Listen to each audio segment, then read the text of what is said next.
Hello friends, welcome to our channel Utkal study +3। आज आम +3 second semester core 4 education थिबा शिक्षण प्रक्रियार साधारण वैशिष्ट्य बा स्वरूप पढ़ा बा जहाँ आम इंग्राजी कहूँ general characteristics and nature of learning process. आम पूर्व भिडियो कौन पढ़ी ना शिक्षणर अर्थ और संज्ञा विषय पढ़ी। जदि से भिडियो देखिन ताहले जाइकी तुम प्लेलिस्ट अच्छे देखी नेब। तो आम आज पढ़ा शिक्षणर प्रकृति बा वैशिष्ट्य, शिक्षण बा लर्निंग नेचर कि कैरेक्टरिस्टिक्स एटा पढ़ा। तो प्रथम आम जानी नेबा शिक्षण माने कौन। शिक्षण माने होची किछि जिनिस शिखिबा, किछि जिनिस शिखिबा को कहती शिक्षण। तो तार कौन कौन वैशिष्ट्य रही बा प्रकृति रही आम देखा। प्रथम रही व्यवहार में प्रगतिशील परिवर्तन, व्यवहार परिवर्तन प्रगतिशील परिवर्तन। परिवेश अनुजाई शिक्षण व्यक्तिर व्यवहार में प्रगतिशील परिवर्तन आनी था। प्रवृत्ति क्लांति बा मदक द्रव्य सेवन द्वारा व्यक्ति ठारे जो परिवर्तन परिलक्षित होता है ताकू शिक्षण कह जाए नहीं, कारण यह व्यक्ति निकटर एक अवांछनीय। माने एठारे कौन कहुई ना आम व्यवहार रे आम बिहेवियर रे जहाँ परिवर्तन हुए ताकू आम शिक्षण बोली कही। किंतु आम जदि मद्य श्रेव माने मद्य द्रव्य मद पीकी जदि आम मद पीले कौन हुए गोटे भल लोकंर भी तार व्यवहारटा परिवर्तन हो जाए, किंतु आम ताकू शिक्षण बोली कहि परिबा नहीं। कारण कौन, कारण सी तार निशा थिबा पर्यंत तार बिहेवियर अलग चेंज हो, किंतु निशा फाकी गले बा छाड़ी गले पुणी से पूर्व अवस्था को फेरी आसो। से जो मद्य द्रव्य सेवन कर जदि व्यक्तिर व्यवहार परिलक्षित माने परिवर्तन होउची ताहले ताकू शिक्षण कह ना। जो जिनसटा माने पूरा परमानेंट चेंज हो आम व्यवहार रे ताकू आम शिक्षण बोली कहबा। किंतु मदक द्रव्य सेवन करिकी 10-15 मिनिट किंबा गोटे दिन आमर जो व्यवहार परिवर्तन हो ताकू आम शिक्षण कहि परिबा नहीं। तेणु तापर आम नेक्स्ट अच्छी देखी ना कौन अच्छी ना सेकेंड अच्छी शिक्षण होची परिस्थिति सह खाप खोई चलवा। माने देख आम किसी जिनिस जहाँ शिक्षा करुचु बा आम जहाँ किसी जिनिस शिखुचु आम कौन करुचु ना परिवेश सहित खाप खोई चली पारुचु। आम देख जेहेतु जन्म होइचु माने आम जीवन में अनेक गुड़िया समस्या आसीबो, माने से अनेक गुड़िक समस्यार बा जो परिस्थिति आसीबो से गुड़िक आम समाधान करिकी परिवेश सहित किपरि खाप खोई चलवा जदि आम चलवा को पड़ो, कारण आमको बंचार अच्छी। जेहेतु आमको बंचार अच्छी सेहेतु परिवेश सहित खाप खोई चलबार अच्छी। तापर 3 नंबर अच्छी शिक्षण सार्वजनीन। शिक्षण कौन ना सार्वजनीन, सबु प्राणी शिक्षा ग्रहण करती। एटा आम सब जाचु, केवल मनीष शिक्षा ग्रहण करती ना, जिते भी पशु पक्षी अच्छा समस्ते जो 56 कोटी जीव अच्छा समस्ते शिक्षा ग्रहण करते। किंतु से जो 56 कोटी जीव अच्छा से 56 कोटी जीव मध्यरु जेहेतु मनुष्य गोटे अधिक बुद्धिमान प्राणी और ज्ञानी अटे, तेणु से समस्त प्राणी सब प्राणी तुलन में ये मनुष्यटा अधिक शिक्षा ग्रहण करता और से कौन करता है ना सफलता पाई थाए। तापर 4 नंबर अच्छी व्यक्तिर वृद्धि और विकास होउची शिक्षण। बयस क्रमे शिशु अनेक कथा शिक्षा ग्रहण करता।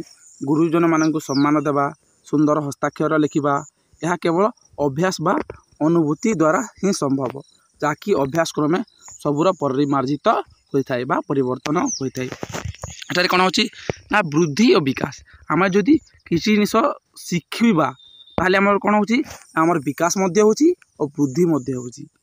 किपरि ना देख आमर सुंदर अक्षर लिखा हस्ताक्षर माने आमर हैंड राइटिंग से भल हो न थाए, आम ताकू लिखा ताकू अभ्यास जदि करवा ताहले ता कौन होची ता आमर पूरा आम पूरा भल से लिखि पारुचु।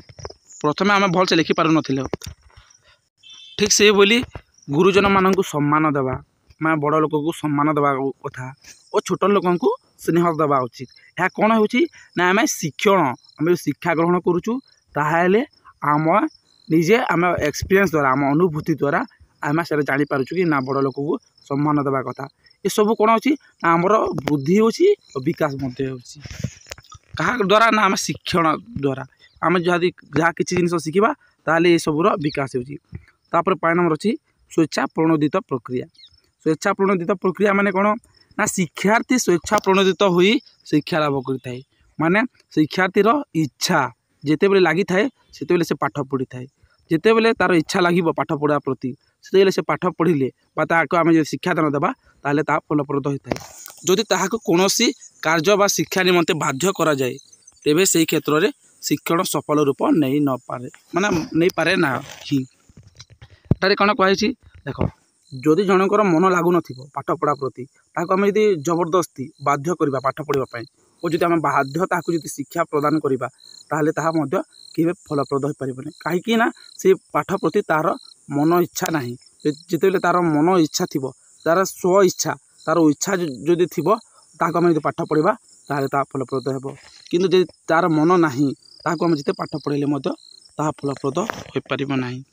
तापर नेक्स्ट अच्छी 6 नंबर शिक्षण उद्देश्यपूर्ण कौन ना शिक्षण उद्देश्यपूर्ण आम जिते भी किसी जिन शिखुचु आमर किसी गोटे एम रही किसी गोटे आम उद्देश्य नहीं कि ही आम किसी जिन शिखुचु एवं आम जहाँ भी किसी पढ़ुचु यहाँ लर्निंग कनसेप्टा पढ़ुचु यहाँ कौन ना आम भविष्य गोटे लेक्चर हेबी लेक्चर हेले ए लर्निंग विषय मुझे किसी जिन को आम और किसी शिक्षार्थी मानक पाठ पढ़ेबी ये जिनस को तुम भाविकी यहाँ को तुम एम भावी नौच गोटे उद्देश्य भावी नौच और से हिसाब से तुम पाठ पढ़ुच से गोटे तुम से शिक्षणटा गोटे उद्देश्यपूर्ण तुम उद्देश्य नहीं कि तुम ही पाठ पढ़ुच जद्वारा उद्देश्य रखिक जो तुम पाठ पढ़ ताले तुम फलप्रद हो पार। तापर नेक्स्ट अच्छी शिक्षण एक निरवच्छिन्न प्रक्रिया।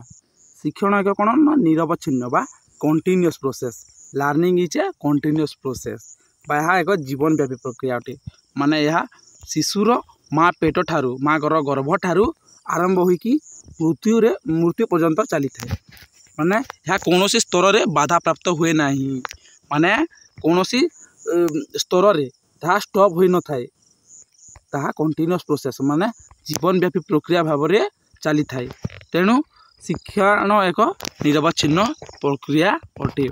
तापर आम नेक्स्ट देखी ना यहाँ छाड़ी दो आम देखी ना शिक्षण एक परिवेष्टनीगत आम देखी ना शिक्षण एक परिवेष्टनीगत मनुष्य परिवेष्टनीर दास परिवेष्टन अनुजाई व्यक्ति ताहार परिचालन आचार व्यवहार प्रकृति शिक्षा करिथाय।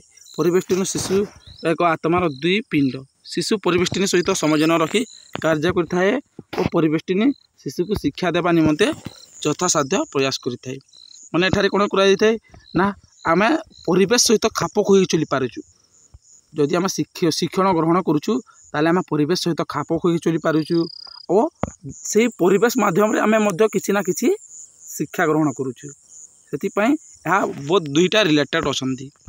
तापर नेक्स्ट अच्छी देख यहाँ गोटे देखने आम शिक्षण एक संक्रमणात्मक माने कौन ना ट्रांसफरेबल माने एबे धरिया तुमको गोटे एग्जांपल दूसरी हारमोनियम तुम ना शुनिच हारमोनियम जो गीत बजाते से हारमोनियम तुम जो चलेबा शिखी जाइछ ताले ये हारमोनियम को किपरि बजाती तार कौशलटा को तुम क्योंठारे प्रयोग कर तुम से केसिओ जो थाए से केसिओ ठारे प्रयोग कर तुमको आउ गोटे एग्जांपल दे दूसरी देख तुम जदि एबे बाइक चलाउछ तुम एबे हीरो होंडा बाइक चलाउछ तुम किपरि चलाती तुम जानिछ तो तुम अन्य कौनसी मॉडल गाड़ी को तुम चलाइले चले पार कारण यही हीरो होंडा गाड़ी रे जो किपरि भाव चलाती तार कौशल को तुम एठारे प्रयोग कर माने एठारे कौन कराई ना तुम जन गोटे ठारे शिक्षा ग्रहण कर अन्य ठारे प्रयोग कर ना ट्रांसफर कर यही ज्ञानर यहाँ को प्रयोग कर बुझिपाल से शिक्षण हूँ संक्रमणात्मक माने आम एठारे गोटे स्थान में किसी शिखा ताको अन्य जगह प्रयोग कर तेणु शिक्षण एक संक्रमणात्मक। तापर नेक्स्ट अच्छी शिक्षण एवं उभय औपचारिक और अनौपचारिक माने यहाँ आम विद्यालय जदि आम विद्यालय चारिकांथ मध्य आम शिक्षा ग्रहण कर शिक्षण लाभ कर विद्यालय चारिकांथ मध्य तो आम शिक्षा ग्रहण कर छाड़ी आम बाहर सांग साथी रे कि परिवेश रे आउ किछि लोकंक ठारे मध्य आमे किछि ना किछि जिनिस शिक्षण लाभ करि परिथाउ। सेति शिक्षण एक उभय औपचारिक मध्य और अनौपचारिक मध्य माने यहाँ विद्यालय चारिकांत मध्य होता है और बाहर होता है। तापर नेक्स्ट अच्छी समस्या समाधान ही शिक्षण। आमे आमर देख जन्म होइछु माने मृत्यु पर्यंत विभिन्न समस्या आसीबो और से समस्या को आमे समाधान करी परिस्थिति सहित आमे खाप खो चलिबा। से ठारू आमे जहाँ किछि शिखिबा से जो समस्या को समाधान करूछु समाधान करला ठारे आमे किछि ना किछि जिनिस शिखुछु ताहाकु जो जिनिस शिखुछु ताहा होछि शिक्षण। ताहा होछि शिक्षण बुझि पारछो तो आज आमे कोना पढिले आज आमे पढिले कि शिक्षण प्रक्रियार वैशिष्ट्य बा स्वरूप बा प्रकृति। यदि वीडियोटी भल लगी लाइक कमेंट एंड शेयर करने जमा भूलें ना और चैनल को सब्सक्राइब करदेवे।